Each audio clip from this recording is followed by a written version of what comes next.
Hello, hello. We should be live now. Welcome everyone. Thanks for waiting. And it's been a long time since I've done a ZWIFT live stream like this, so I'm just double checking all the settings. If you're here in the chat, please let me know in the comments if things are working, if you can hear me okay, if the game volume isn't too loud and everything. But welcome everyone. I hope we're good to go. Just a few final checks and then we'll get started with the ride. By the way, if you have a suggestion on where we should ride today, there's not many people riding right now. Are we going to ride in Watopia or Richmond or Innsbruck? Yeah, I think we're going to go Watopia, but let me know if you have a suggestion. Everything sounding good? Volume okay? Game volume not too loud? And thank you, Bradshaw Studio. Thank you for the super chat as always.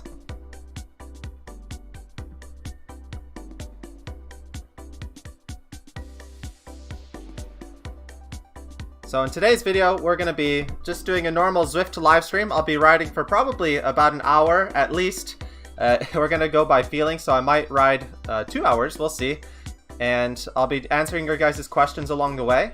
I'll be talking about some sort of end of year goals, going into 2021 goals, like things that we want to change moving forward, things that we're going to be working on. So if I haven't answered any of your questions in my recent videos, today will be a good chance to just catch up and chat and talk about things going forward. From Kelvin, you need to gain some weight. Yeah, I've been gaining some weight actually the last few months. I haven't been riding as much and I've just been eating a lot. Tuing's been cooking some really good food. It's hard to resist. Okay, we're getting all the messages in the chat, loud and clear. Hey Ponin, I thought you weren't gonna make it. Glad you made it. Sorry to keep you up late over there. Yeah, sorry to everyone who are in the more difficult time zones. Sound is good. Hey Chris from Arizona, let us know where you're watching from. Or not us, it's just me today. Tuong's out. She's filming some videos for her walking channel. We're going to be doing 2 live streams today. It's 1 p.m. in Japan now, and I'll be doing another live stream later at, I think, yeah, we decided 10 p.m. here in Japan. And we're going to be doing that one together, me and Tuan-chan. She's going to be cooking some good food, and we're going to be eating and answering your questions together. So, sorry, right now you just got me, sweaty old me. Well, I'm not sweating yet, but we'll be sweating here pretty soon. Anyway, it sounds like things are good to go, so I'm going to get set up on ZWIFT. Let's pick our route. I think we're going to go Watopia. That's the way to go. And let's pick a route that we can for sure finish within about an hour or so. I think this is what I did on my last ride, the Beach Island Loop. What do we want to do today? 42K, that's a little long, but should we go for it? That's some decent climbing.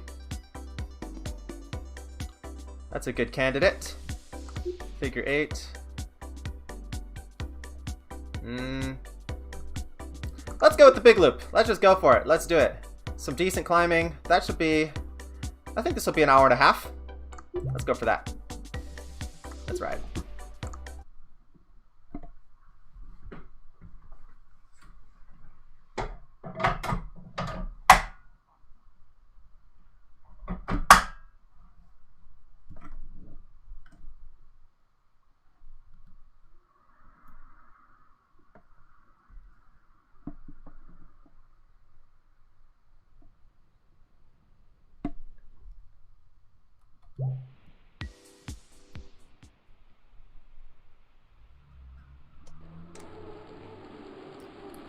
Here we are.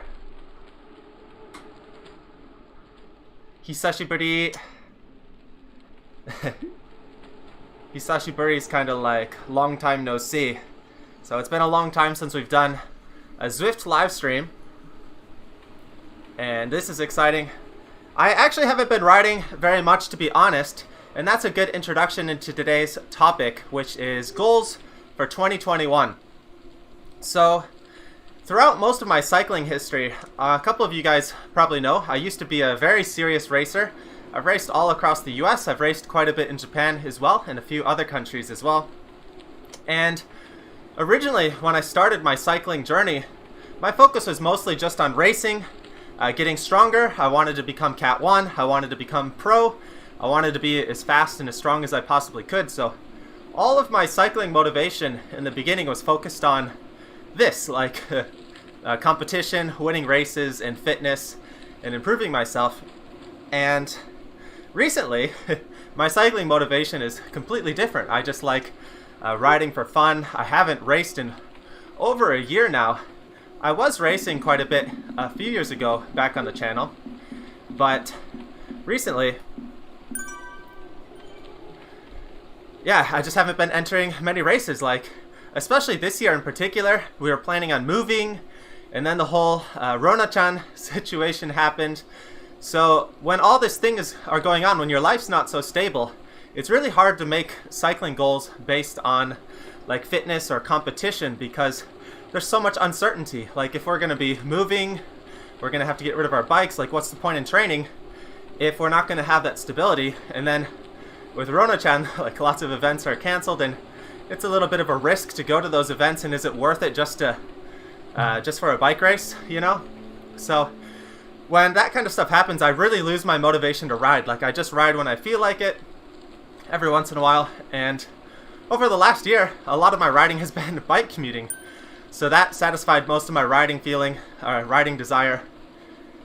And recently, I've been bike commuting again, which is nice. My new commute's really short though. It's a joke compared to my old commute. And I don't know, because of that, my fitness has been going down quite a bit. And I want to make some changes with this. I want to start, even if I'm not going to be entering races next year, I do want to try and make some better riding goals and better riding patterns in my schedule moving forward in 2021. And this winter, I got to start getting here on ZWIFT more, so we'll probably be doing some more of these ZWIFT live streams. Anyway, that's just a quick little intro on some of the things I wanted to talk about today. Goals moving forward. Let me get back into the chat, and I'll be answering your questions along the ride today. If you're riding along, that's great too. I think we can do join-ups in the game. You can follow along. But let's see. We've got James, we want to go to the Alps, please. We are doing a little bit of climbing today, 600 meters, a decent amount. And Polar Attack from Vancouver, Canada. I've never been there, but it's one of my top places that I want to visit up in Canada. And Chris from Arizona, David from NorCal, and Bradshaw from Bend, Oregon. I remember, I've been to Bend, Oregon twice actually, for Cyclocross Nationals. They held it there 2 years in a row, I believe. So I went there. A beautiful place. I've only seen it in winter though. And Thumpernats from Thailand. Oh, Thailand sounds really nice right now. Tung really loved, when we went to Thailand, she loved the mango rice. Is it like a dessert? It's kind of a dessert, but it's also kind of like a snack. They also serve it for breakfast. Really good. It's got like coconut milk on top of the mango, on top of the kind of Swedish rice. Really good. Every time we talk about Thailand, she always says that she wants to eat that again.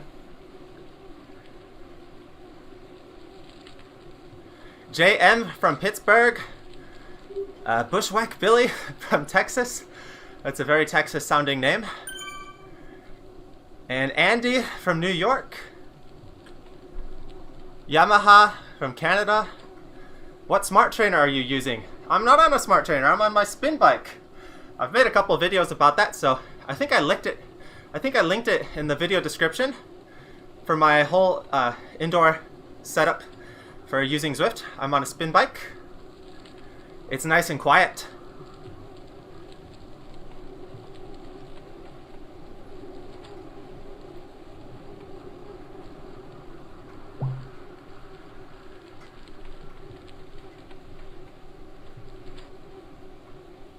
From Boom Shakalaka, welcome. San Francisco in the house.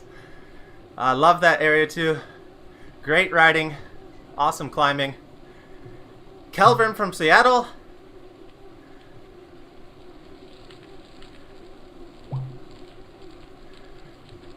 Hello from India.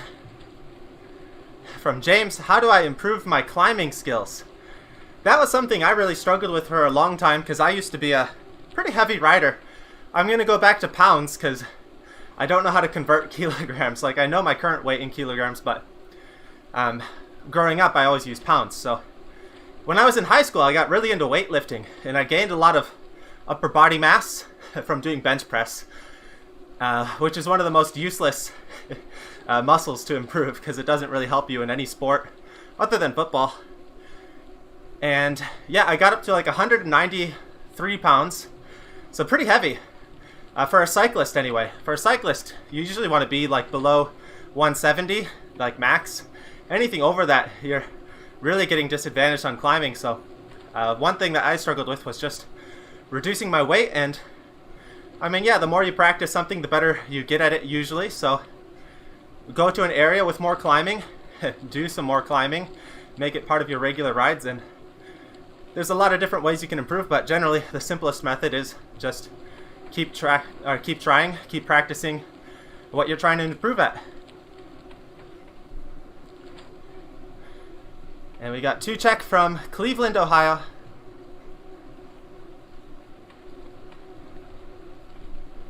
Hello, Wu from Taiwan. From The Relic, can you briefly explain how ZWIFT works? So this game, for anyone who is new, it's like a virtual reality kind of world for cycling. So everyone, people around the world can enter this digital world, and they use their avatar, which is connected to their bike or power meter. So this character we see in the game, this is me, my digital avatar, and I'm connected to my spin bike with the power meter, and the power meter is reading how much power I'm outputting, and it converts to my character in the game. And this game is connected with people all around the world, so yeah, there's thousands of people in the game depending on the time of day. Sometimes it's really busy, there's a lot of people. But it's a fun way to stay in shape and ride with people around the world. You can see on the right side of the screen, there's some different names, different people who are in the game, and the flag that represents them. So my flag's Japanese, even though I'm not Japanese, but I'm based in Japan. I live in Japan right now, so yeah, I represent Japan right now.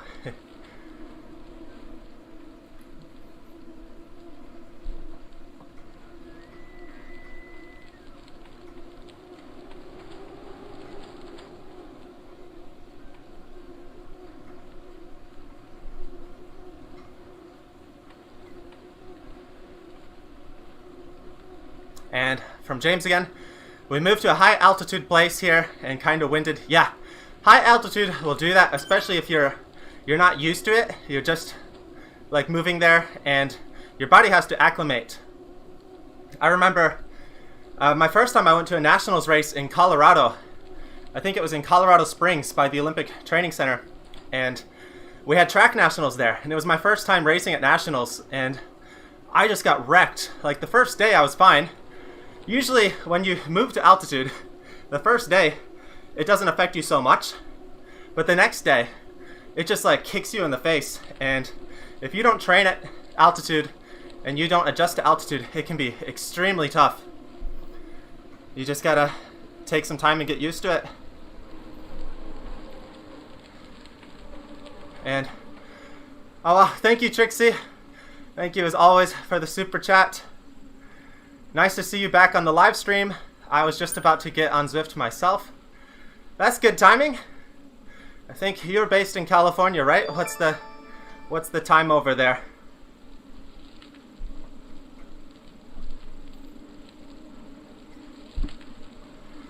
Yeah, it's 1:20 p.m. in Japan right now. I'm getting a little behind in the comments. I'm gonna race through these really quick just so we can catch up. I'm sorry if I'm having you guys wait. From Andy, can ZWIFT be hooked up to a regular stationary bike? Yeah, for ZWIFT to work, you either need a power meter or a speedometer. So either works depending on what trainer that you have, but the power meter is usually much more accurate.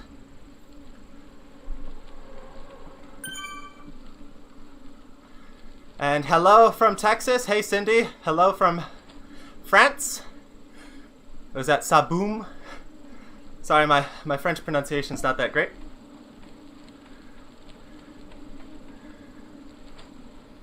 From Usagi, doing any race or group ride today? No, I'm just riding.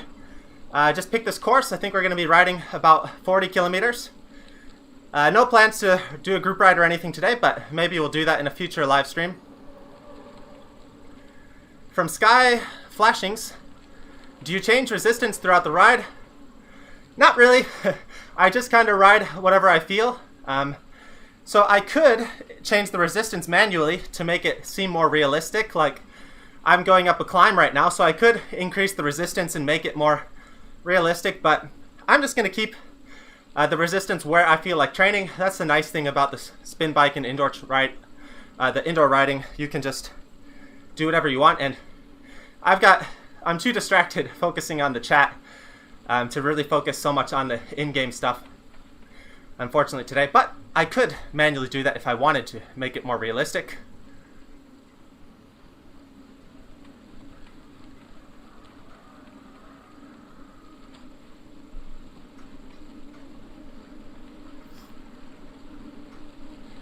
And from Sky Flashings, hello from Seattle.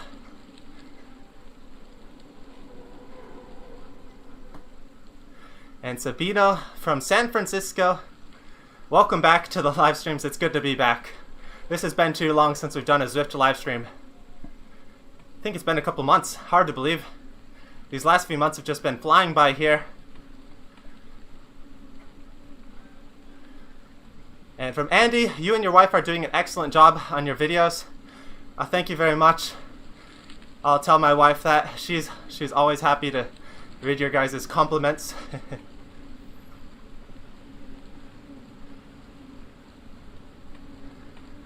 And from Mark, going to make my own smart training like cruise and cadence sensor.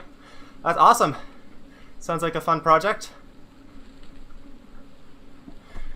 And oh wow, thank you guys. Thank you, Bushwhack Billy.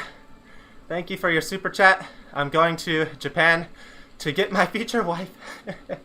Yeah, good luck. There's lots of beautiful single ladies here.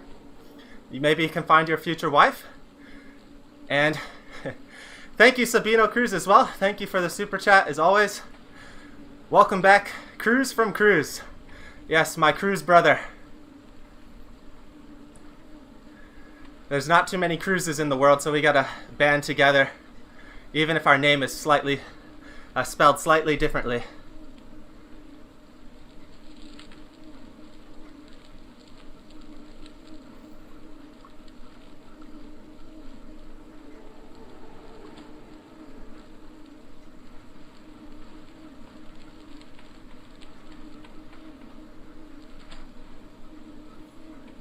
And for Mike Chan, Cruz, do you ride with the power meter outside? Do you recommend a power meter, a pedal, crank, or wheel hub is better? Right now, I don't use the power meter outside because I'm just doing casual riding, but if I were training outside, I would definitely use the power meter. But I'm not really in a training mood right now. I'm just doing relaxing rides with my wife. We're exploring, filming some fun videos together, so there's no point in the power meter, but I personally like the pedal style the most because with the pedal style I can switch between bikes. So I've made a video reviewing, I use the Favero Asioma pedals. They're really great, so you can check out my review video for them. I'll probably be making a follow-up video for them pretty soon here. We've been using their pedals for a while now. And from Trixie, it's 8:23 p.m. in San Francisco right now. Oh, that's not too bad. Good time for West Coast.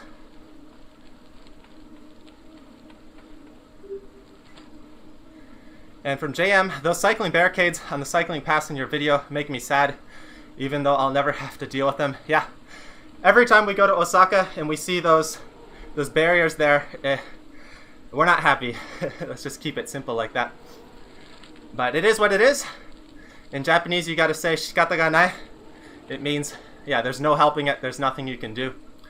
It's a very common Japanese mentality. If there's a problem, rather than address it, you just sort of shrug it off and just be like, shikataga shoganai. You can say it these two different ways. So it's just one of the aspects of living in Japan. You gotta deal with stuff.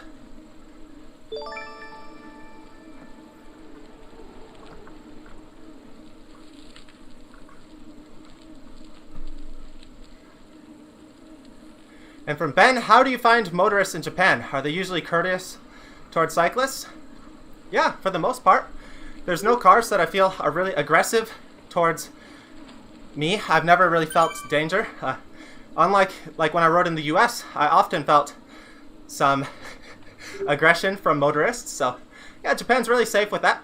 The roads are really narrow though, so you got to keep that in mind. And oh wow, thank you again, Bushwhack Billy. Jeez, that's too much. Thank you so much though.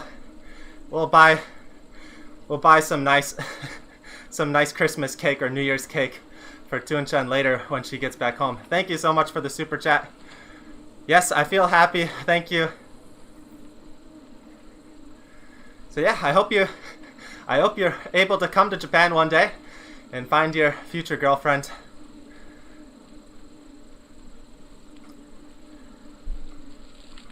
There's lots of wonderful people in Japan. Lots of wonderful girls as well. I ended up marrying a Vietnamese girl though.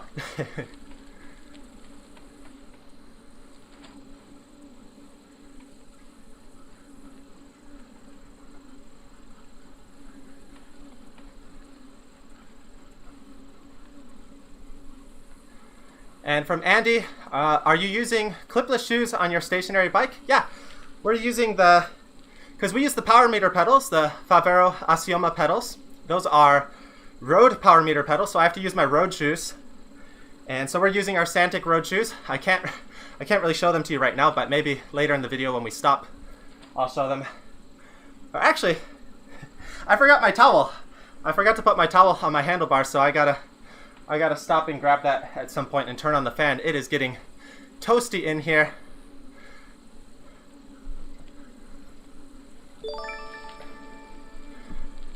And oh my god, Bushwhack Billy, you are making the end of 2020 really great, a really great finale. Let's just keep it. Oh my goodness, wow. Thank you so much, man. I don't know what I did to deserve these super chats, donations from you, but thank you. That's all. I don't know what else to say. Thank you so much, man. Boom indeed. Boom.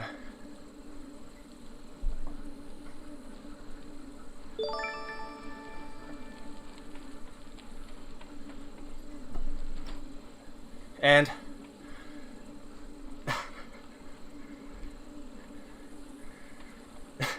dang, that donation is getting to a lot of yakiniku. Yeah, actually we live right next to a yakiniku place, so I really don't want to eat out right now because things are getting kind of crazy here in Japan and we're getting a lot of cases locally, but yakiniku does sound really good. I'm sure once Tun-chan hears that, she'll be in agreement. And thank you, Boom Shakalaka. Thank you for the super chat as well. Best of luck to you in the new year. Stay positive and healthy. Good luck to Bushwacka. We're all cheering for you, man. And thank you. I'll take this chance to also say to everyone who's watching, have a great 2021. Hopefully, well, if you're watching, it means we all survived this crazy year. 2020 was a ridiculous year, and I'm in no position to complain. Like, even though our plans did get ruined, we had all these activities and travels planned to visit Tung's family. She hasn't seen her family in years, and all of that kind of got ruined. So, but we're still together, and we're still safely together. We're still, I just recently got a new job. I announced on the channel, so we have income again. So in no sense are we really that unfortunate compared to how other people may have been affected this year. So we're really grateful to be able to finish 2020 living together safely in Japan. enjoying being able to do what we do, filming these cycling videos. So thank you so much. And also being able to grow this channel. We just passed 60,000 subscribers, which early in the year, it just seemed like an unrealistic goal. Our first goal was to pass 50,000 subscribers. And earlier in the year, it seemed like it was a big goal. Like, it wasn't impossible, but it wasn't going to be easy. And to finish with 60,000 subscribers is just a really great feeling. And we're looking forward to 2021. Hopefully some better positive changes in the world. And hopefully we can reach our goal, our big next goal of 100,000 subscribers. And we're wishing you all a happy new year as well. A good luck into 2021 and positive changes for your lives moving forward. So whatever it may be, if your goal is to come to Japan and find your future girlfriend or wife, there you go. Make it happen.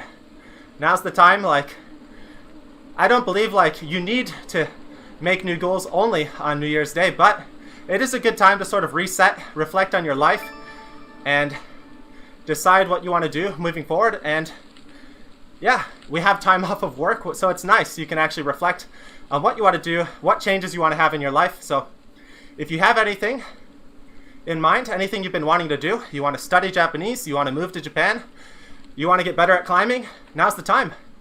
Reflect on what you want to do. Think about what necessary steps you need to take to accomplish that and act on it. Just go for it. Nothing's holding you back other than you. Oh man, Bushwhack Billy going in again for the kill. Okay, last one. Thank you so much, man. Yes, you don't need to spend any more money on us, thank you. Save the rest of your money for your plane ticket for coming to Japan.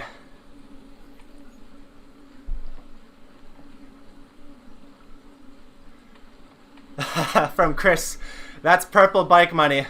I think I know which purple bike you're talking about. That's the really nice trek that Tuung had her eye on at the Osaka Wise Road bike shop, right?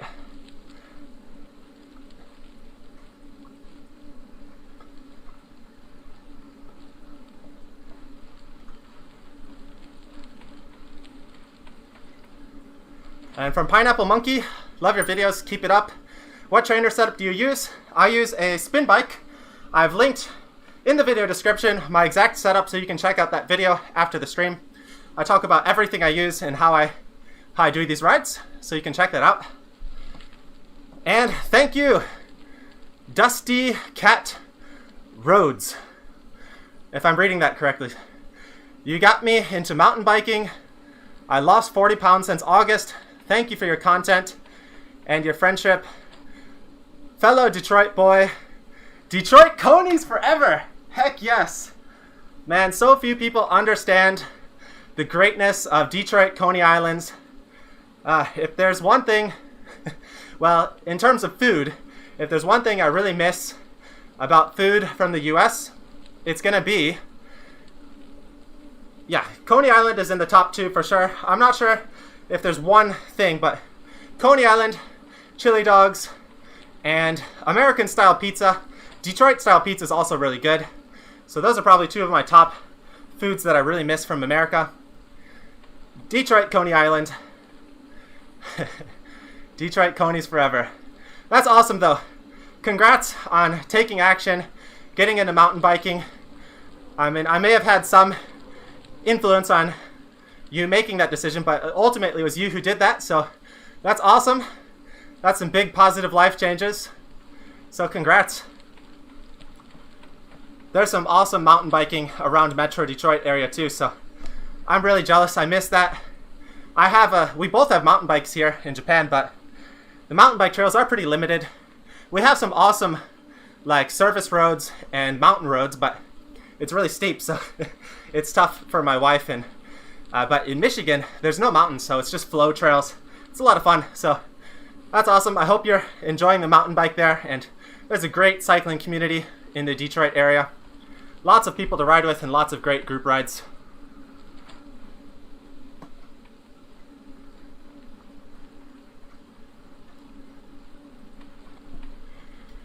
And from Sigma Delta Gamma. You went from teaching young adults at a university to teaching kids, if I'm not mistaken. Quite a change in age groups there. How's it going? So yeah, if you haven't watched my most recent video, I just announced my new job. I'm working at an eikaiwa, and that means a private English school here in Japan. And the students at the eikaiwa, there's a really diverse age range. So I do teach some elementary school kids. I also teach some middle school kids, and I also teach some adults. So I'm teaching some older, like sort of housewives, a doctor, as well as a few other like business people. So it's actually fun because I get to teach a more diverse range of ability levels.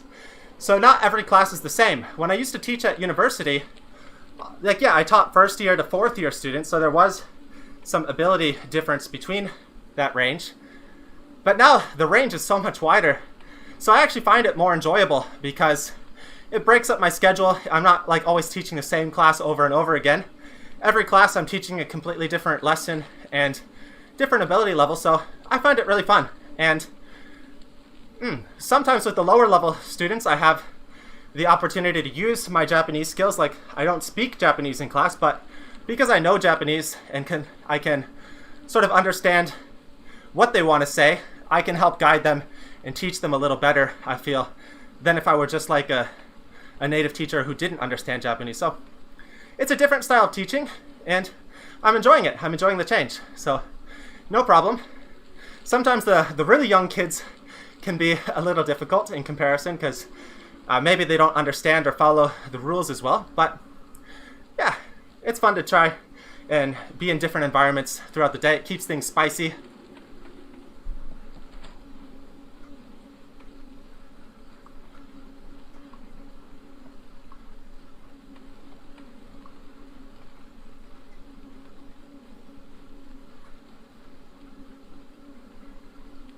And from Mark, nah, get her the Brompton. Yeah, with all the live stream donations today, we might have enough money to get a new bike for Tunchan. Those Bromptons are expensive here in Japan, though. They're at least $2,000, and you gotta wait 2 or 3 months now. They're on back order. We still want to test ride a few other folding bikes, though, before we make a decision. I do want to try some of the Dahon turn bikes and birdie bikes as well, which we haven't ridden yet. And from Dusty Cat, wish I could send you some National Coney Island. Yeah, maybe that wouldn't survive the flight very well. We'll save it for the next time when we visit Detroit.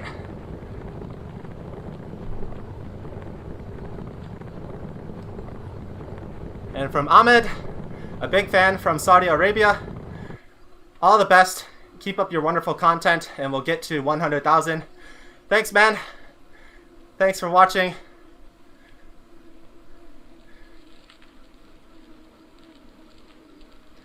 And from the Gumby Chronicles, my wife and I are moving to Asheville, North Carolina tomorrow. And once we're settled in, I'll be picking up a new mountain bike and then getting on the road bike in the spring. Awesome. Enjoy the new bike. That's a beautiful area over in North Carolina, and now's the time for mountain biking.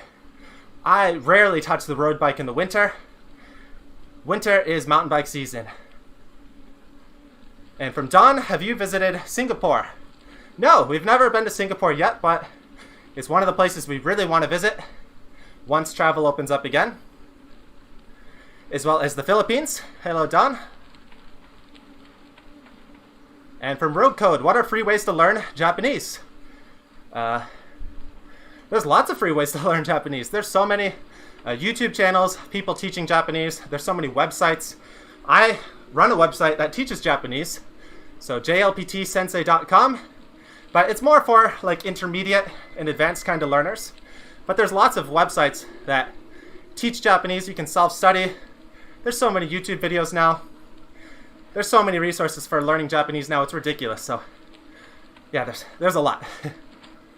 You can also find a language partner online for free, and they'll want to like learn some English through you, but through teaching them English, they'll also teach you Japanese. So it's a good deal.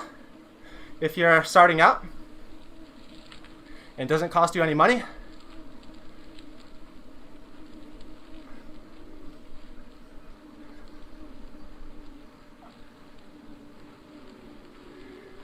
And from Andy, would you ever consider lifting weights again?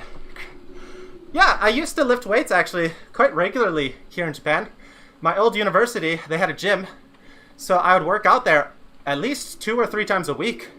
For my first 3 years here, I was always going there, and it was great. They had a power bike in there, so I could do my sprint workouts, and I did squats.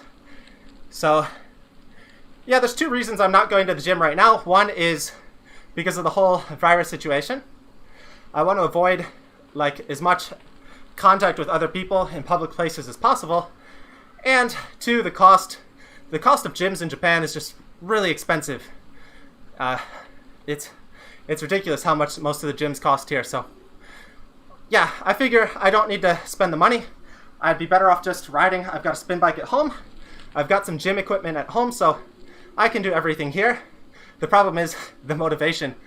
I do want to start working out when I get home from work. I get home late, like 9:30, and I do want to work out for at least 30 minutes before I do a like midnight snack before I go to bed. So that's going to be one of my goal routines moving forward, to start working out more and using the equipment we have, increasing that motivation.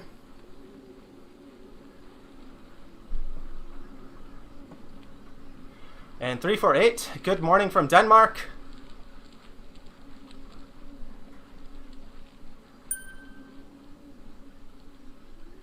And Tomo, hello from New York City.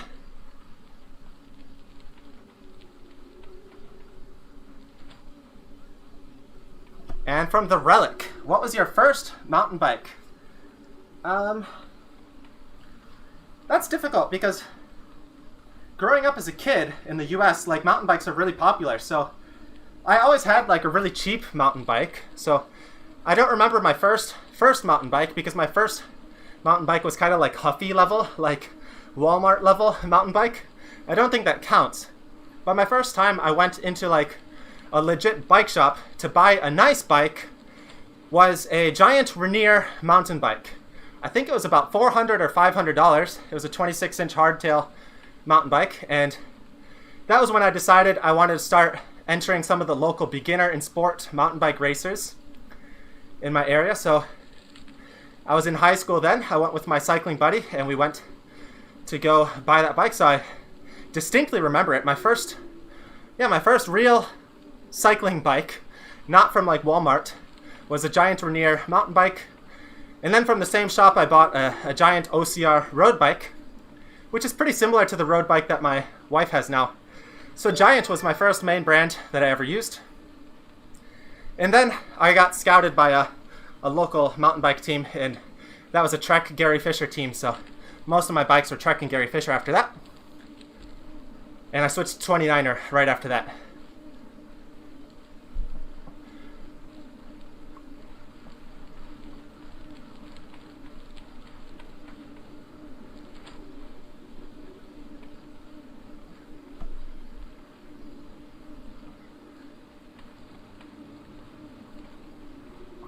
And from Unknown Soul, was only able to wear the 2-wheel cruise kit a few times before it got too cold out. Plus it started snowing here in Massachusetts. Yeah, sorry about the timing with that. We got these out kind of like the late of summer, so we don't have any winter options yet, but we can use it indoors for now and keep it nice and fresh for the spring season. By the way, also thank you so much to anyone who did purchase a 2-wheel cruise kit from our first order. We will be doing a second order, I believe in January. So if you're interested in getting your own 2-wheel cruise kit, you can send me an email, 2wheelcruise@gmail.com. I'll be making a formal announcement on the channel soon. There's so much stuff going on right now. It's hard to keep track and manage everything. But if you're interested, send me an email. Also, sorry, I missed the super chat notification. Thank you, Bradshaw, again. Thank you for the super chats. Very much appreciated.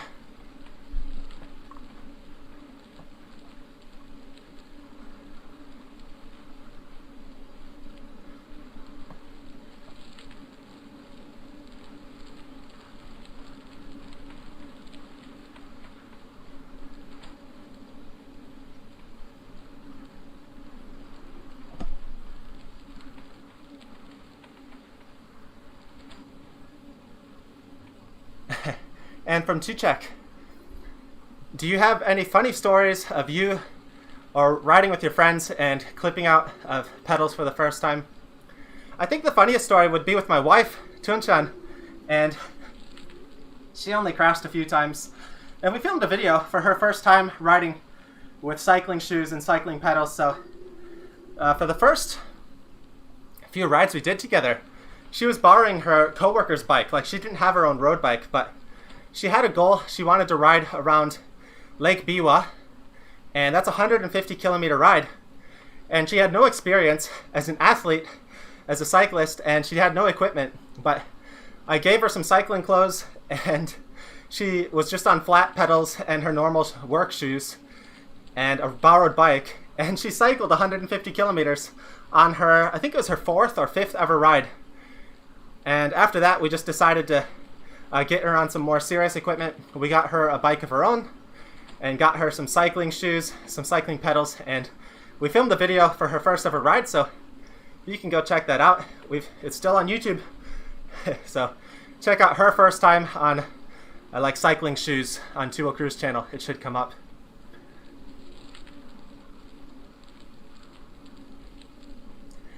And from the Gumby Chronicles, I had a Giant bike, which is great. Giant always includes great components for the price.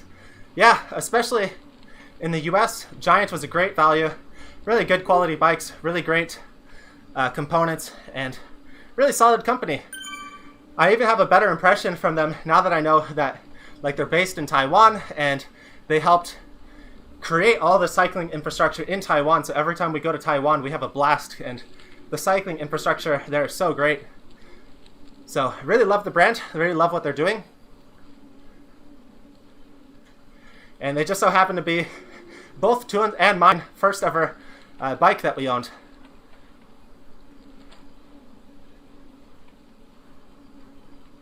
And from Nick, are you guys planning on releasing different colors like black for the bike kits? Yeah, we were thinking to maybe release a different type of the kit every year, just depending on how much demand we have. But maybe we're going to wait to do the next kit until we get to 100,000 subscribers. So maybe once we get to 100,000 subscribers, we'll do a special limited edition order for that kit. That might be a good idea. We could do a black one. Maybe we'll offer some different colors when we do that kit. And from Nicholas, 2021, I'm going to attempt to make my own taiyaki. That is a great challenge indeed. You should send us some pictures to let us know how it turned out.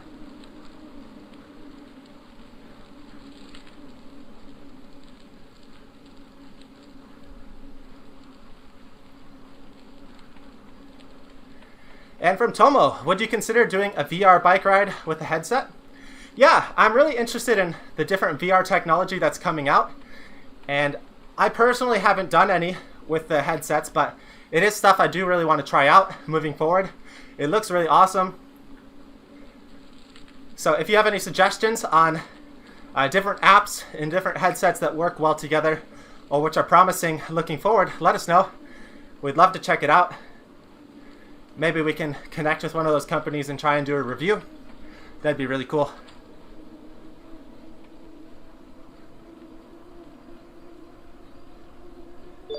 And from Road Code, what does a custom new NJS frame cost in Japan? I have no idea, honestly. I don't look into that stuff very much, but I do know it's going to cost you a pretty penny. And thank you, Bradshaw, again. Thank you so much for your super chats. My first mountain bike was a rally. I've never ridden a rally bike before, so I don't have much of an opinion about them right now. But I do see them pretty frequently.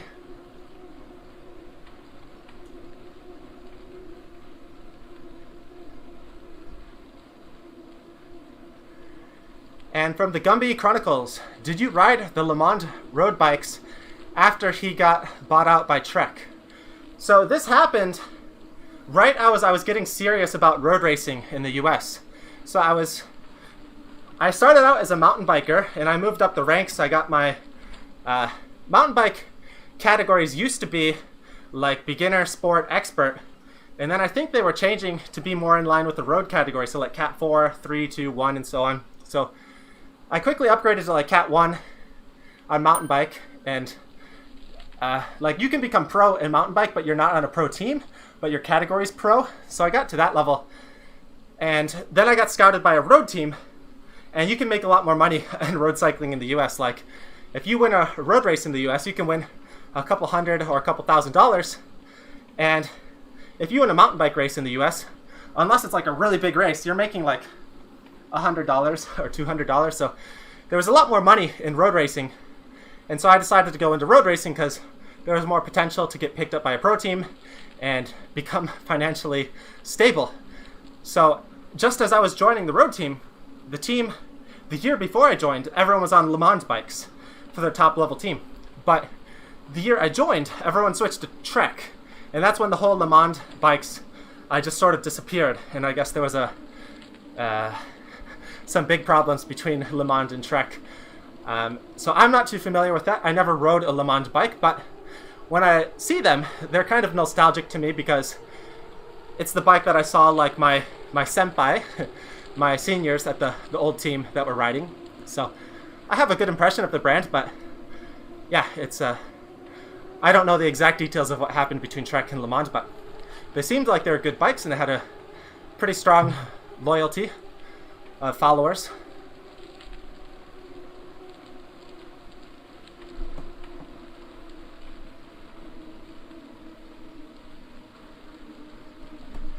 And from the Gumby Chronicles again, I've noticed that Japanese golfers and runners will choose that same brand from socks to shoes, everything. Do the amateur Japanese cyclists follow this model? Yeah, some people in Japan are really like proud of certain brands, and so they want to show off that brand. So they may buy everything of that brand. But at a younger age, like children or high school or university students, they just mix and match. Like I have some students that they'll wear like an Adidas shirt and then have like Nike socks and then Asics shoes, and they just mix and match everything. But yeah, I think some older people, like with more money, will definitely buy and stick with certain brands just to sort of have the set kind of image. It looks a little bit more professional. And people like buying high quality stuff here.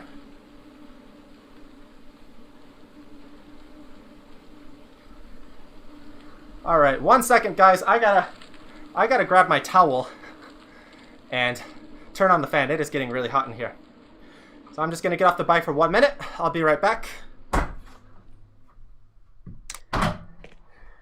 And people were asking earlier, we're using road shoes because we're using the road power meter pedals right now. So we use the Look cleats. This is Tung's pair of shoes. This is the cool Picasso painting style custom one that she got from Santic. It's really cool.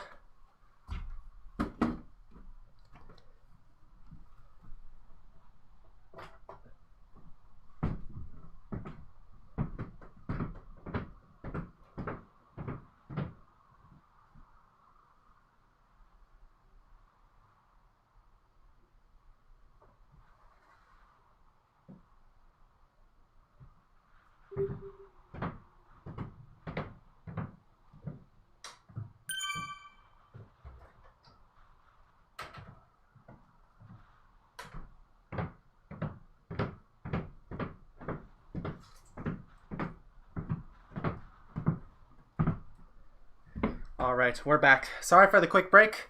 I had to turn on the fan and get my towel, my sweat towel. It is really hot doing these indoor rides in the winter.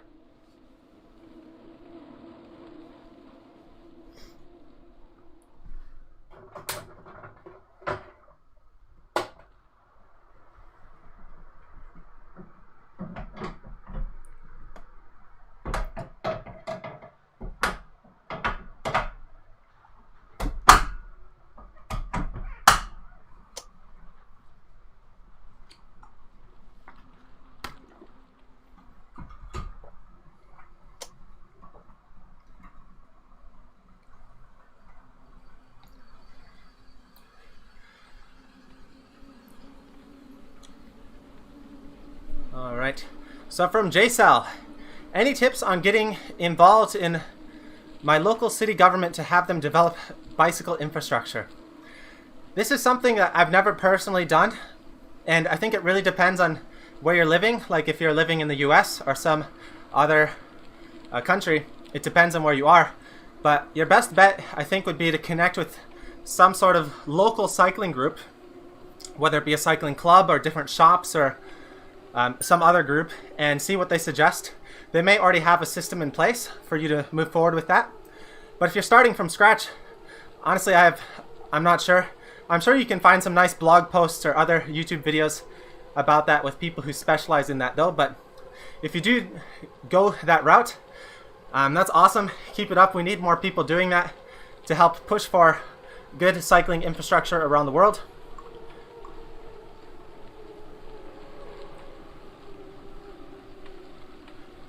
And from Air Fanta here, the Tascam mic that you use is really good, but also really expensive.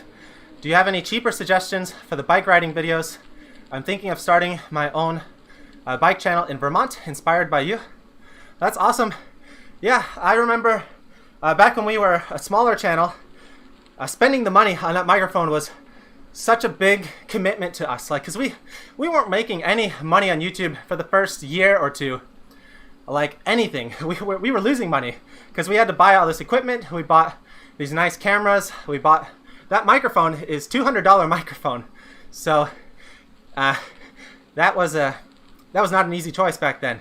It's like, why are we spending all this money just to lose money and spend all this time on this channel? But you can't go wrong with good audio. Like, from my experience, good audio is more important than good video. So I would invest in a good microphone.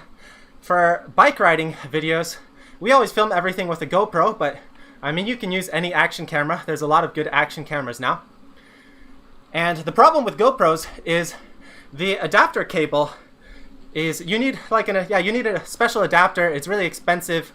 And from what I hear, the audio quality goes down a little bit if you use those. So from my experience, using a separate external microphone, it gives you the best quality. But some of the new GoPros, I hear the GoPro 9, if you use like the media mod with the separate mic attached to it, it gets some good audio as well, but it's going to be really expensive. But even the native GoPro audio isn't so bad. If you get a nice protective foam case around it and you're riding around, you can get some good audio from it, and it's doable. But if you do want to invest seriously in a channel, you just gotta fork out the money. And from my experience, this is the best microphone for doing cycling videos. The only problem is it's expensive and you need to sync the audio later, but it's worth the investment, I think.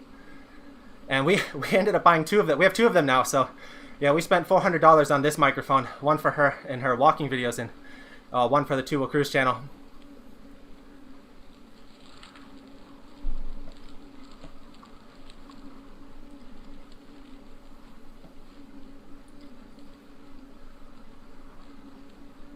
And from Pineapple Monkey, would you do a group ride on ZWIFT in the future? Yeah, that sounds like a good idea, and that would help keep me on track with my goals moving forward. So I'll try and put something together, maybe in January, in the beginning of the year. That'd be fun. And maybe if I do a weekly ride or have a schedule, we can keep that consistent, so we can make it a weekly thing maybe. And from Nick, the sound of the road shoes against the wooden floors, yeah. You know, you can hear me wherever I go.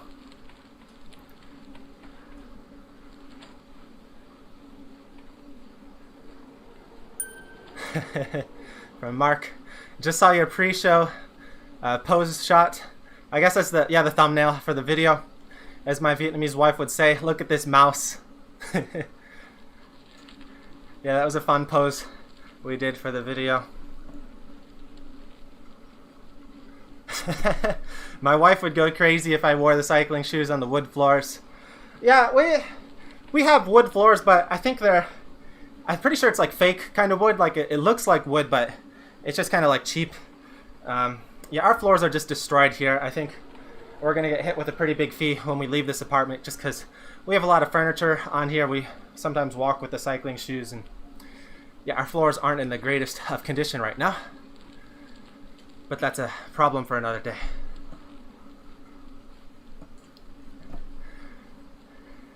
And thanks for tuning in, Mark. Good night. And from Desmond Ho, what is the quality of Santic cycling jerseys and bibs versus a brand like Rafa or even brands like Ultra as I currently own?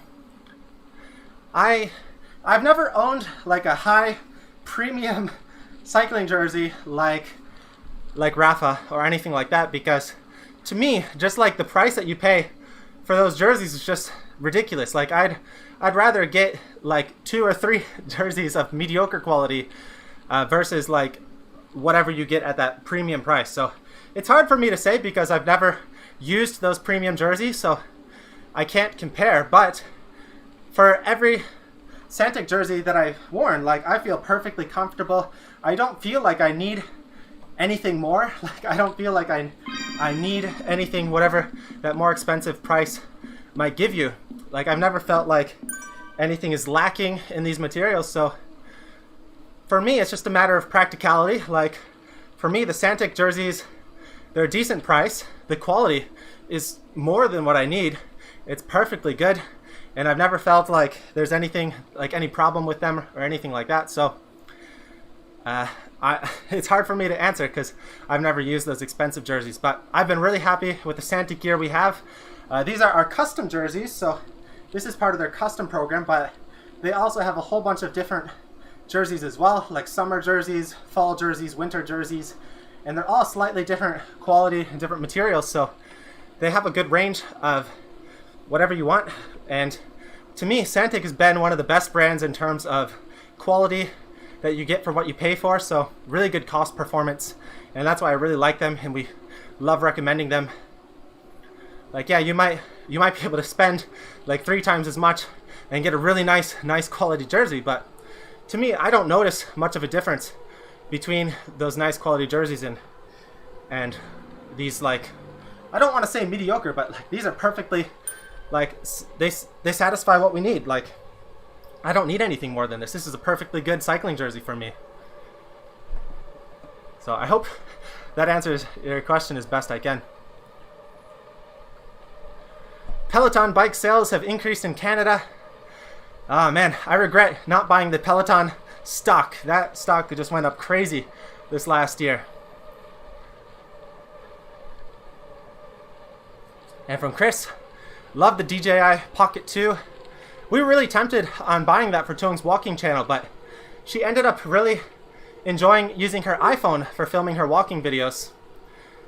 And we bought a gimbal, a new gimbal for her phone. So we bought 2 gimbals this year. The one we bought earlier kind of broke. And this new one, we got the new DJI Osmo 4, I believe is what it's called. It's got a magnet adapter. It's really nice, and she's filming all of her walking videos with that. It's beautiful. So we're holding off on the DJI Pocket 2, but we might get that one eventually. It looks really awesome. And from Adrian, hey there. Your videos are part of the reason I picked up learning Japanese somewhat seriously during COVID. Have you ever considered doing triathlon? I may try a race in Okinawa one day. That's awesome. So yeah, during this whole Rona-chan time, I think it's a good opportunity to work on new skills, learn new skills, especially like learning a new language. It's a really great opportunity to do that now. So that's awesome. In terms of triathlon, I actually did enter one triathlon race when I was younger, when I was in high school. This was when I first started getting into racing, and I don't remember, I think it was an Olympic distance triathlon, so it was decently long, but nothing too crazy. And I was racing really young. I was in the junior category, under 18, so I won that. And it was really funny because I'm a horrible swimmer, but I'm a really good runner, or I was a really good runner, and I was a really good cyclist. So I was last in the swimming part. We start with the swim, and I was last. And the women's field, who started like, I don't know, 10 minutes behind us, they all passed me. So I was last in the men's field, and I got passed by, I think, the entire women's field that started 10 minutes behind us. So needless to say, I was a horrible swimmer. But I ended up getting, I'm pretty sure, the fastest run time and the fastest bike time. So I ended up catching most people, and I did pretty well in the overall and won like the junior classification. So that was my one triathlon experience, and I told myself, like, never again, unless I get really good at swimming, there's no point in me doing a triathlon. So I thought it might be fun to get into like duathlons or Xterra triathlons, because those use like mountain bike, and I'm a better mountain biker than I'm a road cyclist. So my time as a triathlete was pretty limited. I don't know, I didn't have much desire in doing it. I didn't see much reward. So there's not much prize money in the triathlons except for in like the really, really big races. And it wasn't something I felt like I could excel at, because I wasn't a very good swimmer, and I was a really weak swimmer. So I figured I'd play with my strengths and just go focus 100% on cycling only. And I was a decent runner, but I hated running. So I wanted to stick with cycling. That's what I enjoyed the most. So yeah, triathlons aren't too appealing to me.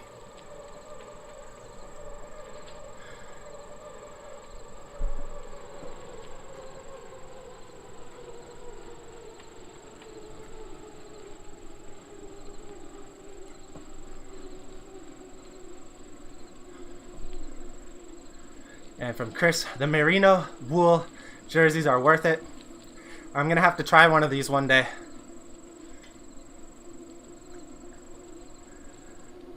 And from 348, would you consider owning a vintage bike for like Sunday cruising? Not really. It's not really on the top of my priorities right now. Like maybe one day it'd be nice to have, but right now there's other bikes I'd rather have before that. So I'd rather have like a kind of street mountain bike, folding bike, a touring bike, tandem bike. So those are much more higher up on my priority of bikes that I want first. But you can never have enough bikes, so eventually, yeah, maybe I'd like to have one of those. I'd also like to have a fat bike. Actually, I wasn't going to announce this, but we'll announce a little secret. A new bike just came in the mail, which I'll be doing a review for very soon. It just literally arrived, and I haven't opened the box. It's right over there, but it's gonna be a pretty special new category, awesome bike that we'll be doing a review for very soon. So be on the lookout for that in January. It's gonna take a while to film that review. There's a lot of stuff that we're gonna have to do for that video, but we've got an exciting bike coming up, an exciting new bike.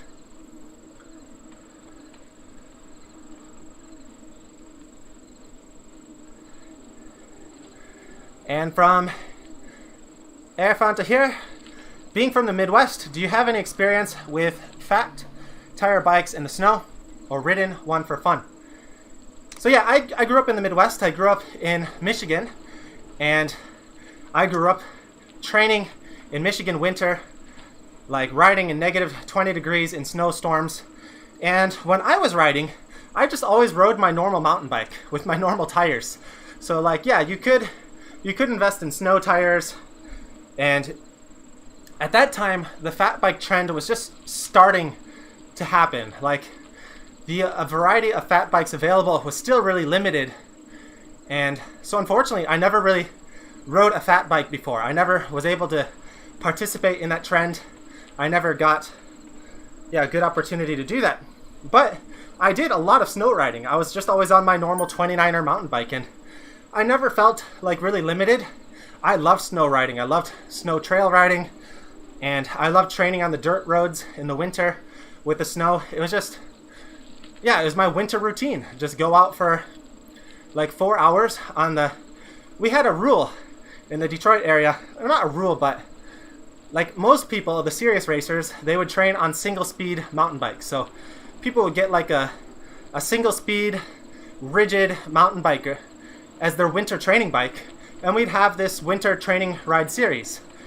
And it was run by, I think, Robert Harriman. He's a local Wolverine Sports Club legend in the Detroit area. He started this sort of points system where the colder the weather, the more extreme the conditions, like the more points you'd receive. And so it was this fun little competitive series, training series that we do in the winter. And it was a good way to increase motivation, get more group rides, get people training in the winter. And we trained on single, we got more points if we were on a single speed. And a single speed was good because it forced us to spin in lower gears. And so we weren't gear mashing over winter. And that way we stay fresh. So when we'd race in the summer, we were refreshed, we weren't pushing these big gears. We were used to spinning a crazy cadence and just doing single speed. So yeah, I really enjoyed riding in the winter, in the snow. And now the fat bikes are extremely popular up in Michigan. And unfortunately I missed that. Because after that I moved down south for university. I was in Kentucky, I was in St. Louis, Missouri, and there wasn't any snow there, so I didn't need to get a fat bike. And now I'm in Japan, and very few people have fat bikes here. There's just no space to store it, and there's no snow here. So there's one thing I really want to try. This winter I was hoping to go to Hokkaido and rent some fat bikes and do some snow rides in the fat bikes, but that's not happening with all the Rona-chan craziness that's happening right now. But so that is one thing I'm really excited about doing in the future one day with Chun-chan, getting some fat bikes and doing some snow riding. It's so much fun, or it looks like so much fun. I imagine it's going to be more comfortable than a normal 29er mountain bike.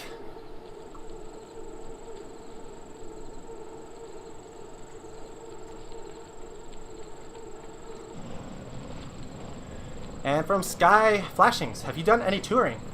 Yeah, we have a bunch of like bike touring videos on our channel. Some touring trips are really short, like just like 2 or 3 days.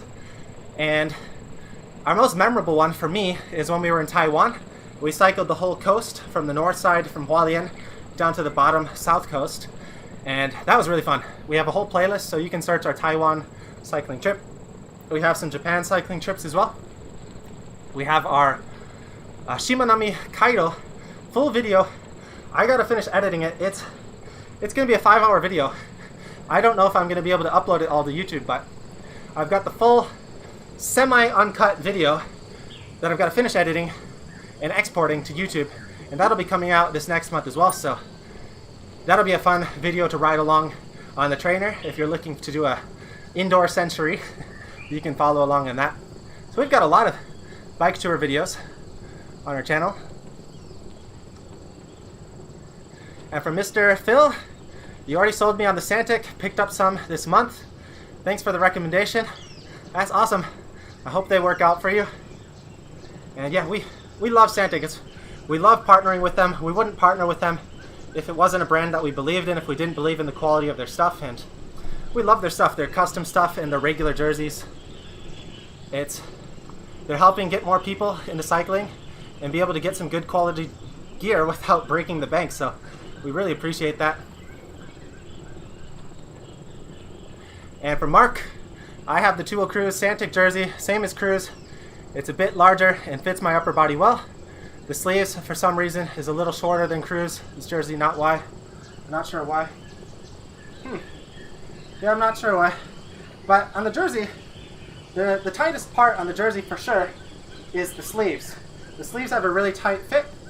And then I've got a little bit more luxury space here down in the bottom, but I am pretty skinny, so that might be a factor. But when you're looking at the size guide, if you're thinking about getting a jersey for yourself, we have a size guide on our website. Make sure to look at the bicep measurement, and my biceps are not big by any means, so I believe I'm wearing a large size jersey, and the tightest part of the jersey for me is the sleeves, and that's just on these custom jerseys. It's a little different than some of their regular sport cycling jerseys.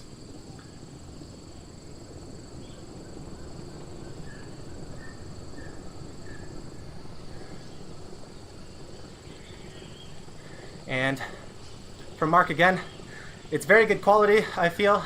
The other thing I noticed was the zipper was on the left, which in the USA means it's a woman's outfit. Zippers are on the right for men's clothing here. Is that a thing? I literally never knew that. What side am I on? I'll have to fully unzip to check, but that's interesting. I'll have to look into that later. I had no idea the zipper side represented gender in the US. And yeah, thank you for representing the Tuvo Cruise jersey over there in the US. I believe you're in California, right?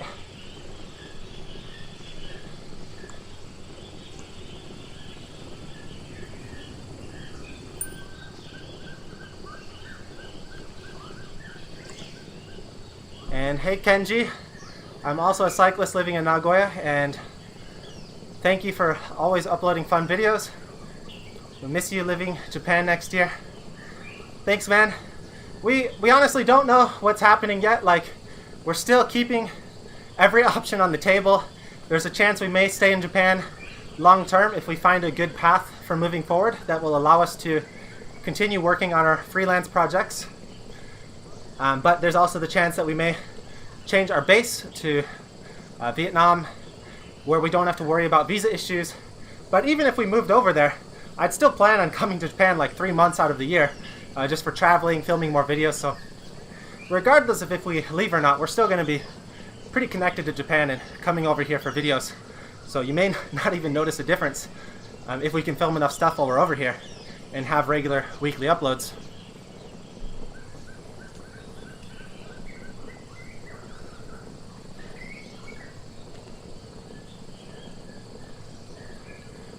And from Rob, I commute daily in Detroit. I use the studded tires.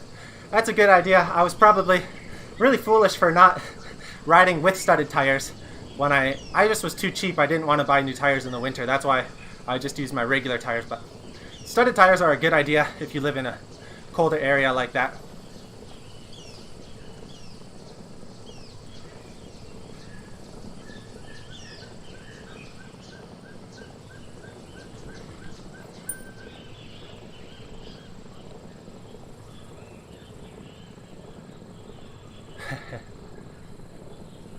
And from Ahito, today was another day that I was too lazy to get off my bed in the morning and go cycling. It's not too late, the day's not over. You can still get out and ride. You can hop on the bike right now. We got 2 more hours of sunlight here. And from JRK, I was just about to ask you about the secret bike you had mentioned before. Actually, there's 2 secret bikes. One is the review that just came. The other one is right here behind me, behind the sofa, and this has been here for a while. This is my problem bike. I've been wanting to make a video about it for a while, but I've been ignoring this problem for too long, and I need to address it. We'll be making a video about that bike as well. So yeah, there's 2 bike videos, 2 new bike videos coming up. One is a exciting review, and the other is a sort of problem bike that I need to decide what to do with it.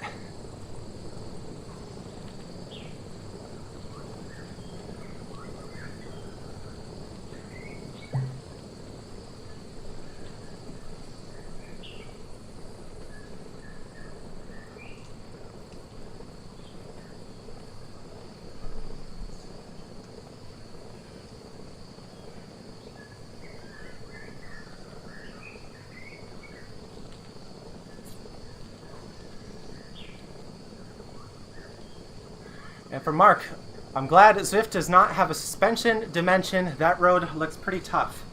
I think if you're on a smart trainer, I think it does detect some of the bumps, and I think it does move a little bit differently when you're on a rough surface like that. I'm not sure. I've never used one of those fancy setups before, but if anyone uses one of the more advanced smart trainers with connections, let us know. I think there are some more advances in those that make it more similar and realistic compared to the course that you're riding. Like, especially if you have the front fork adapter, it can adjust and lower the elevation whether you're going up or down. And I think when you're on rough roads, it might bump a little bit. I could be wrong. Maybe I'm just imagining things.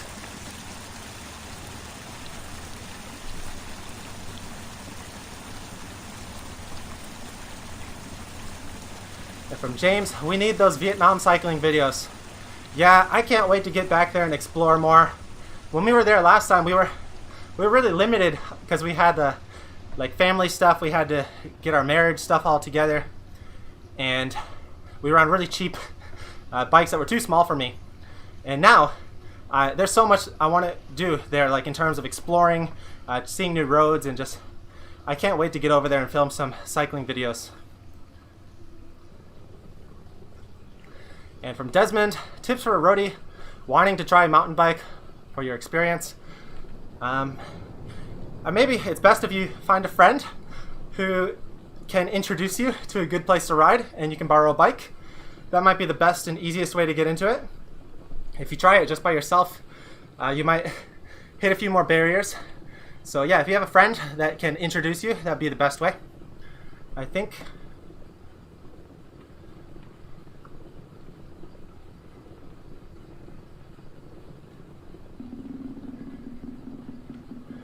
And from Malatesta, what zone would you say you're riding in right now, buddy?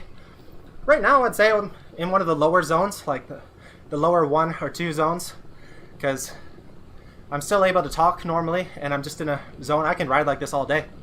I just be sweating a lot, and I need to eat something. But yeah, probably zone 1.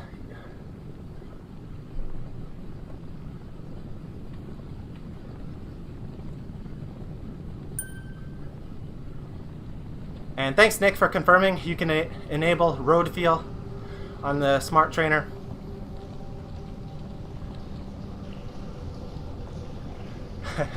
From Sherry, can't wait to see those videos, especially the problem bike. Yeah, that's a long story, but I gotta make that video soon. There's so many, I've got so many videos coming out, so many videos planned, so many videos that are filmed that I'm still editing. It's getting a little bit overwhelming because there's so many videos I gotta finish editing, and there's just so many hours in a day. I don't even have that much of a family obligation, like I just have my wife, so I can't imagine those of you with kids how you manage your time. It's time management, it's not easy.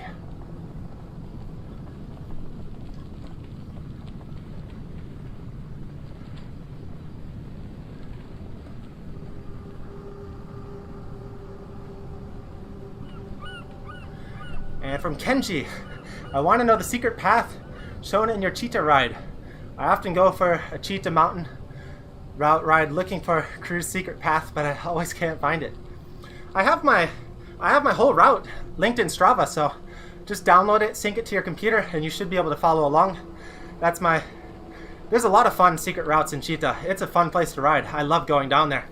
And I'd go down there more often if I could, but it's a long day for me to ride down there and come back. It's over a 100-mile day. And thank you, Bradshaw. Thank you again for the super chat. Going to bed. Have a good night. And happy 2021. We still got 2 more days to go. But thank you again.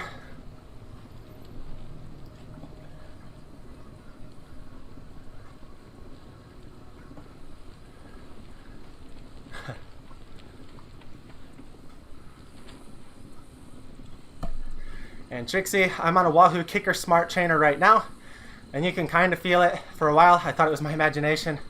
That sounds really cool. I have some contacts over at Wahoo Japan, and I haven't talked to them in a while, but maybe I'll try asking them if they'll send me a trainer to borrow for a little while so I can film some review videos this winter. That'd be fun.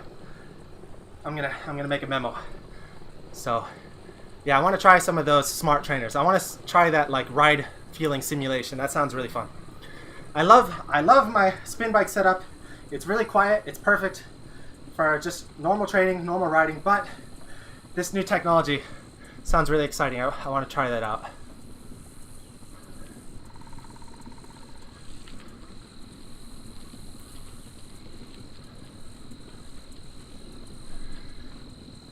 And from the Gumby Chronicles, once you get the visa, passport stuff taken care of, maybe you and your wife can go to the USA, buy a van, and do a road trip and ride and see a bunch of places. A great way for her to see the country. And that's actually our plan. We don't know exactly when we want to do this. And I am planning to make a video on why we're not moving to America right now. But eventually, I do want to move to the US with her. At some point, I think it'd be the right decision because we do want to get her citizenship so she can get a US passport. If she gets the US passport, then we can travel to other countries without any problems. And yeah, RV life is something I've been wanting to do for a long time. And now we're getting to the position where we could potentially support that lifestyle through what we're doing. And we can travel around the US, show her different areas. And while we're doing that, she'd be in the US and she'd be qualifying for getting her permanent residency or citizenship. So that is something we are strongly considering and will likely make a move in the next few years. And because of that, it makes going for a permanent residence in Japan like not worth it, because if we go to live in the US and get citizenship there, we basically lose the permanent residence here. So there's a lot of sacrifices we'd have to make in going with that decision. And also, I'm still concerned about healthcare in the US and getting an affordable healthcare solution for us, but eventually at some point going to the US might be the right choice for us to make. And we're keeping that in the back of our minds. She's not so excited about the RV life, but she said she already gave me the okay for at least 1 year. So we're gonna make it happen one day. There'll be RV life 2 cruise segment sometime in the future. Let us know if that's something you'd like to see. There's a lot of awesome places in the US that I'd love to show her and experience together and show you guys. And there's so much good cycling and good cycling infrastructure in the US if you go to the right places. So yeah, there's a lot of exciting possibilities in the future now.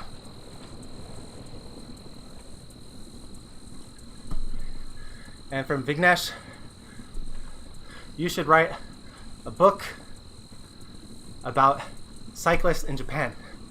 Yeah, I have thought about that. I bought a domain name already. I think it was japancyclist.com, just in case. I decided I wanted to go this route, just writing all this information about cycling in Japan, different routes, different tips. But it's a huge commitment. I don't have the time to write that blog. And that's another reason we're thinking we want to change our base to Vietnam, because if we go to Vietnam, we don't have to worry about a visa. And I can focus 100% on just working on these different projects, working on these new blogs I want to do. But here, working in Japan, I have to work a full-time job to sustain my visa. And all these YouTube videos, they take a lot of time, so I don't have enough time to work on other projects that are exciting and that I want to make. So I do want to make a book. I do want to make a website about more detail on cycling in Japan. I don't have the time, unfortunately. That's my #1 enemy right now. Not enough time to do all the stuff I want to do.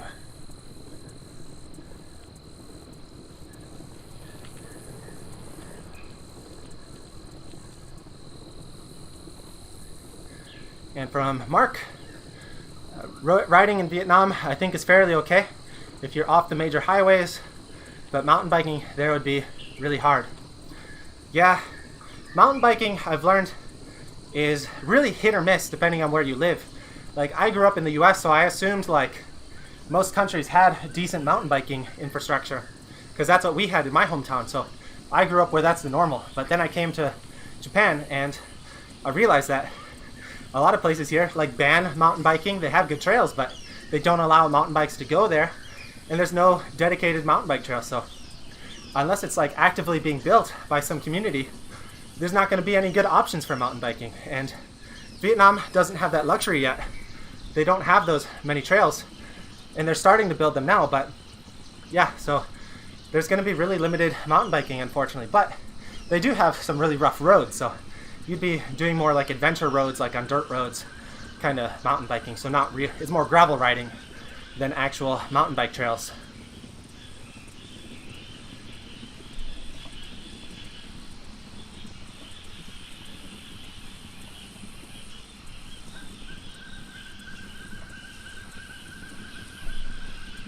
And yeah, like you say, Mark, it probably would require a dedicated park. And that's another exciting idea we've considered, is just buying like a big cheap piece of land somewhere in Vietnam and just make our own guest house and build a network of mountain bike trails around the house. And kind of like, yeah, how Burns Peak is doing it in the US.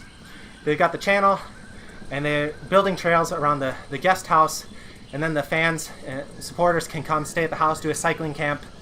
So we've thought about an idea like that in Vietnam. It'd be a huge commitment, We've also thought about doing it in Japan, but it's obviously a lot harder in Japan because we need to get the business manager visa and invest a lot more capital, and getting cheap land in Japan is not possible. But getting a nice big cheap piece of land in Vietnam is pretty realistic still compared to Japan. So yeah, lots and lots of exciting possibilities for the future. For now though, we're just in the brainstorming phase.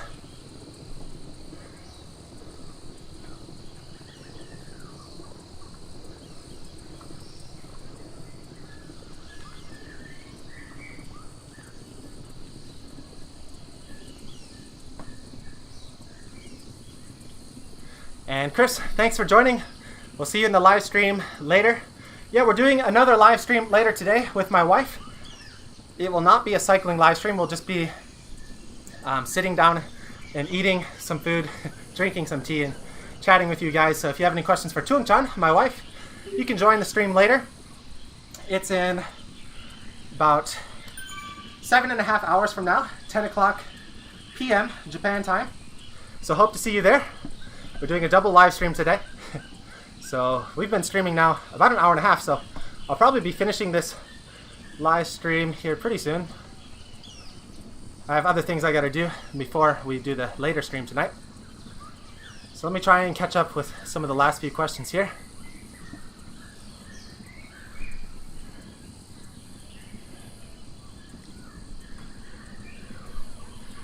And be careful when you guys apply for US citizenship. They will assume you are doing it for money. It happened to a friend. It was an issue for them. They didn't give her citizenship. Yeah, when we apply for her citizenship in the US, it's going to be a difficult process. It's going to cost a lot of money and a lot of time. From my understanding, we can't apply while I'm here in Japan because we have to prove like an intention to live in the US. So we'd have to move to the US. We'd have to pay for all the moving costs to get over there, and then all the lawyer fees and everything. I expect it to be like a $5,000 to $10,000 fee from what I've been researching throughout the whole process. And yeah, there's no guarantee they're going to approve her citizenship. We do have the luxury that we've been married now for over 2 years, so we have a history of a stable relationship.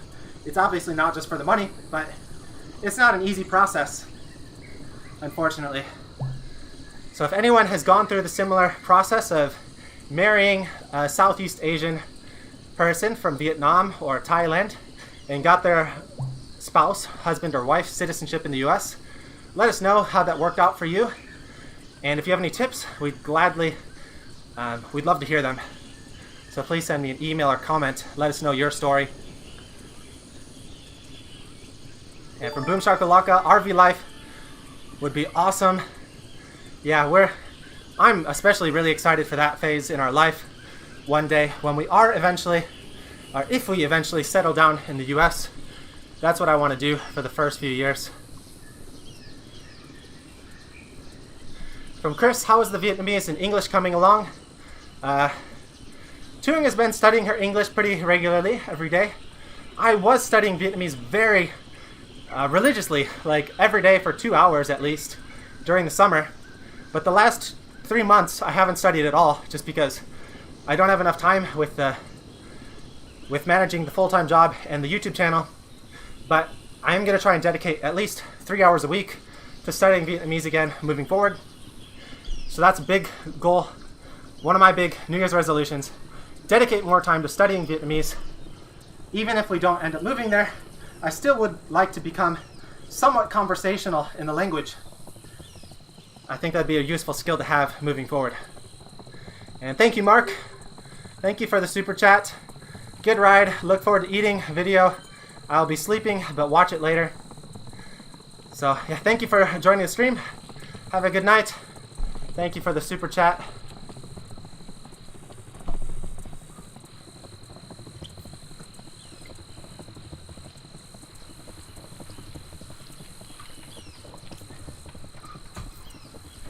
And for Mark, muddy during the rainy season. Yeah, the dirt roads in Vietnam look nasty in the rain. So that's one thing I'm not looking forward to. But we probably won't we probably just won't ride if it's raining. We probably won't do much riding in the rainy season. We'll have to get an indoor spin bike or a smart trainer over there in Vietnam if we end up over there.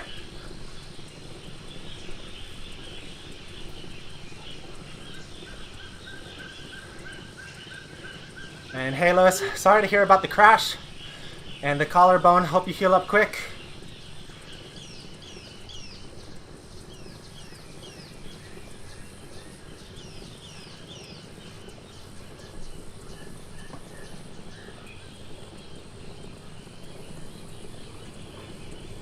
And from Desmond, making Euro Trail sounds like a lot of time, sweat, blood, and tears. Yeah, it wouldn't be there wouldn't be much of a reward for the time invested, but I think it'd be a fun experience, maybe. Even if it's something I want to learn. I want to get into trail building. I want to learn about the process. So even if we don't buy the land and go through that whole expensive process, I would like to try doing some trail building with some local organization that's maybe helping to expand and build mountain bike trails. That'd be a fun experience, and I want to learn more about what's involved and how much it takes. What's the real effort behind getting mountain bike trails in existence around the world, whether it be the US or other countries. What kind of permissions do you need? How much effort and time does it take to actually build the trail? How much maintenance is involved? This is stuff I always took for granted growing up because I was always blessed with lots of mountain bike trails around me, and I just assumed this is normal. So yeah, it's something that could possibly become a business one day, but also I still just want to learn for my own curiosity. And Orion, what's your favorite group set? For road, Shimano 105. That's all you need. If I was racing, I'd go up to Ultegra. That's all I need. The electric group sets look nice, but I don't have that budget. I'm perfectly happy. Ultegra is awesome. And if I'm just doing regular riding, I'm not racing, the 105 is awesome.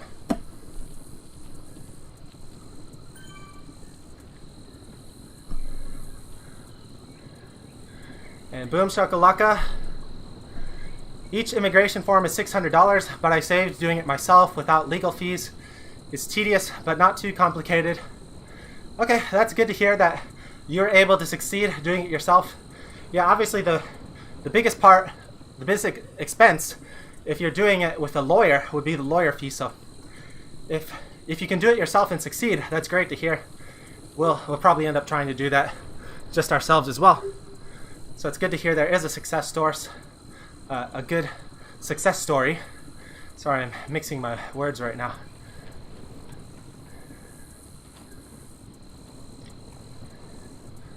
And Mark, do a marriage visa. She will arrive with fingerprinting and green card right away. It takes longer, but easier than doing it in the USA.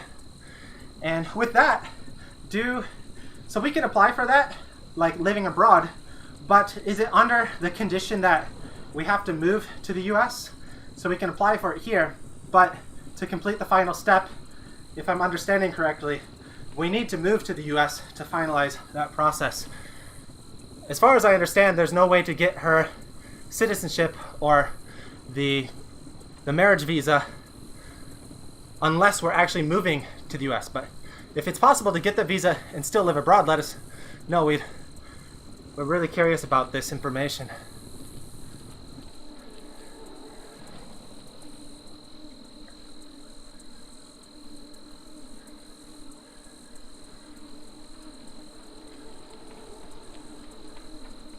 And from Sky Flashings, married a Chinese person, and just the relationship history is enough proof. It takes time though. My wife was given a temporary green card and is re-evaluated after 2 years. Thanks for sharing your story. Yeah, the biggest thing is that it does seem to take a little bit of time.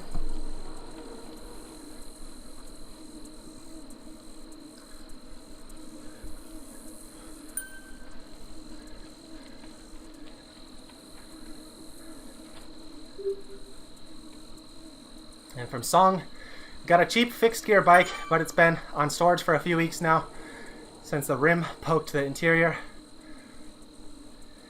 You got to get that fixed. I'm not one to talk though.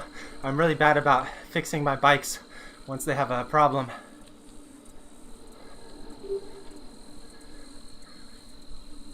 And from TK, you should check out Vegan Cyclist RV Life for a week daily vlog. He did it before the biggest gravel race in the USA. Yeah, I've been watching a lot of RV life videos of different cyclists in the US, and it just looks awesome. I'm extremely envious, and I realize it's not my place to say this because I'm sure a lot of people living in the US are extremely envious of my situation, like living in Japan and being able to do these rides. But nah, I think the freedom that you get from the RV life is just unparalleled. Like, you have the choice to go wherever you want to go, to ride wherever you want to go, and you have the whole day to work on whatever you want to prioritize. So I am jealous of that freedom, but I'm still happy with my location, of course, here in Japan. I just wish I had more time to take advantage of living here and go out for more rides.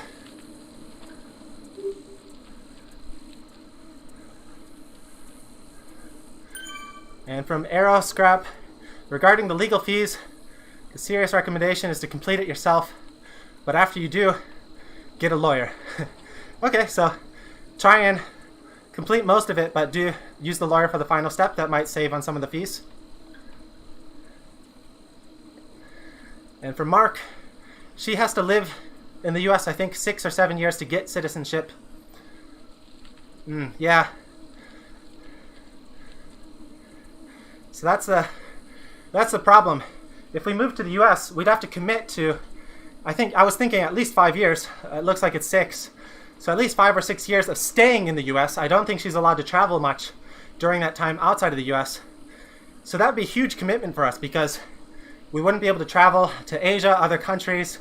Yeah, there's a lot of places we want to visit in the US, but we love traveling and seeing other parts of the world too. So there's something you got to sacrifice depending on whatever route that you take.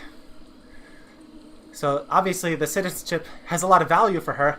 She can get the passport and then she can travel freely after that. But yeah, I don't know how much it's going to lock us up staying in the US if we go that route.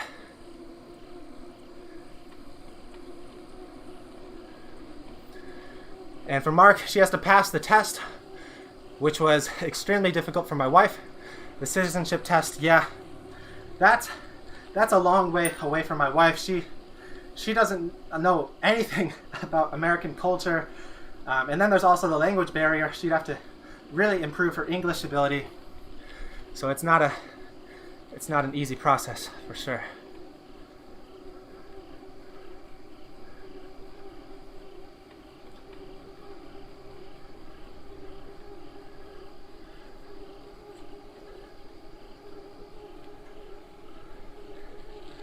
James B. Any tips on how to stay disciplined with the diet? For me, the biggest thing is just keeping things that you want to avoid out of sight. Out of sight, out of mind. So for example, I have a problem with eating ice cream. So if I try and going on a diet and if I have ice cream in my freezer, I'm going to eat it. But if I don't have ice cream in my freezer, I'll eat what I have available. So if I only have like healthy options available, like apples, oranges, I'm going to eat that as a snack instead. So for me, it starts at the grocery store. Don't allow yourself to buy crappy food and you won't eat it because you're just going to eat what's available. If you have something tempting that's unhealthy available, you're going to eat it. Nothing's going to stop you. But if you don't have it available, you're not going to go out of your way to go to the supermarket just to get that food. So for me, it starts in the supermarket. Just don't allow yourself to buy the things that you want to avoid. And that way you can have a much healthier diet.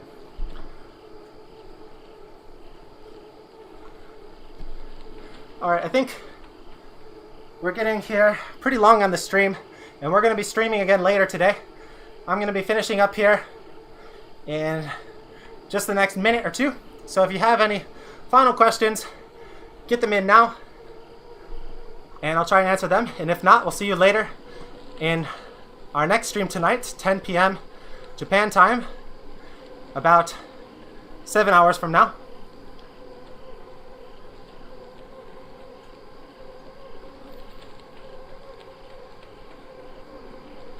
And for Mark, they have a process to use a person who can speak for your wife there. That's good to know. I was wondering if they could use me to translate or if they'd have to use another person. So that's good to know that they'll have a translator.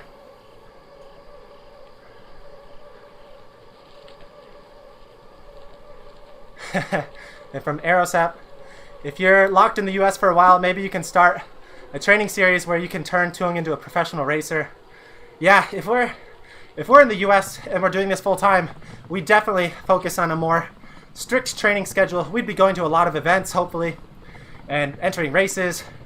So there's a lot of exciting possibilities, especially in my hometown as well. We've got the new Detroit Lexus Velodrome, indoor velodrome. It looks awesome. If you haven't checked that out, it is so sick, and it's right in my backyard. So I am tempted to go back for that reason as well. I do want to get back. I think the US racing scene is just, it's so much more fun and so many more options and so much more team support, financial support, and community support in general in the US compared to Japan for racing here. But that's also because I'm American, so it's easier for me to navigate. Anyway.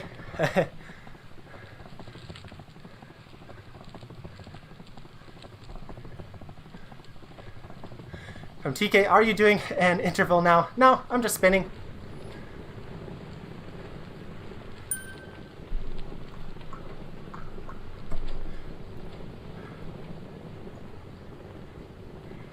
So let's just cross this bridge and then we're gonna finish.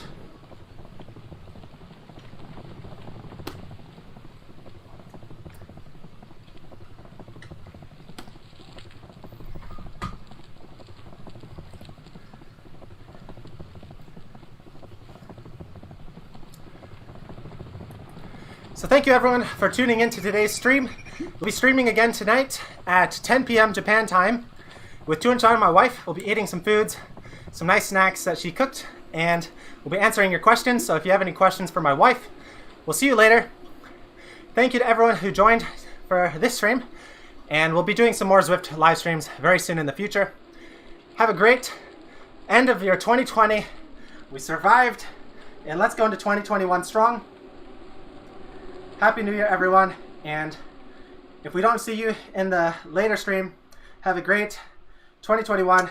Happy New Year, happy holidays, and we'll see you next time here on Tumo Cruise.